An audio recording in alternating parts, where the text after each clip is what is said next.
Hi, my name is Rochelle Friesen. I have been a doula now for over 7 years. My job as a doula, or when I'm doula-ing at the hospital, is to act, is the act of educating, loving, respecting, listening, embracing, advocating for, and assisting someone prenatally, which includes their partner as well, during birth, labor, and in the postpartum. My first birth was actually done as a photographer. I have a training in photography, and I witnessed a very young woman stuck in bed, attached to monitors, with multiple IVs of medications that she was not given explanations for, while her partner sat nearby like a deer in the headlights, not knowing how to help. Not once did someone offer her an encouraging word to either this mom or dad. Not once did someone contact her emotionally to see how she was coping with the experience of her birth. And I was mortified while I stood by quietly with my camera, just witnessing the moment. It was clear to me in that moment that I needed to learn how to replicate this human connection that we had lost in obstetric care. My path became to be trained as a doula. In 2012, I trained with Teresa Kuhn because of their philosophy at To Labor, which states that all people benefit from support, resources, and awareness of options and choices that are available, which help them make, in turn, better informed decisions concerning their own birth experience.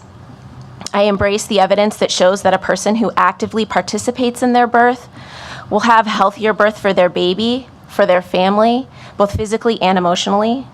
And Teresa taught us that at every birth, there is room for respect for the process of birth and compassion for the people who are involved. These are civil rights and basic human rights. You've heard a lot of talk about some of the numbers. The CDC just updated this recently at the beginning of May, that 3 out of 5 pregnancy-related deaths in the US are preventable, and that approximately 700 women in the United States die, but many thousands more are injured.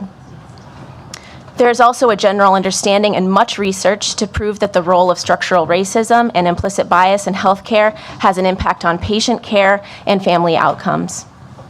In 2018, Rhode Island actually had 18.3 deaths per 100,000. That is an updated statistic, while our Mass neighbors had just 6.1 deaths per 100,000.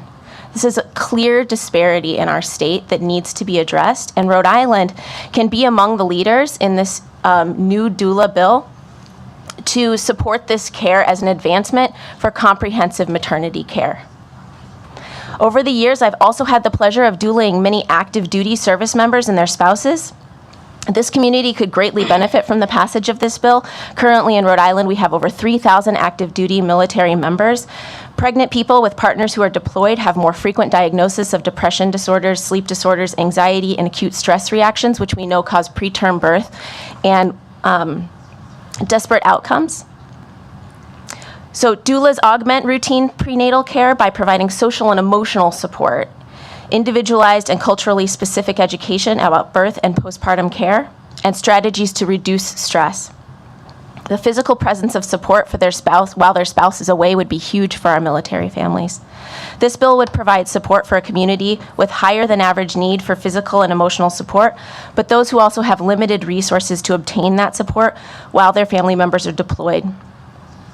Rebecca Decker, who is the researcher at Evidence-Based Birth, says that one of the ways that birth outcomes can be improved is continuous labor support, and it seems like the most important and basic need for birthing people. Providing labor support to birthing people is both risk-free and highly effective.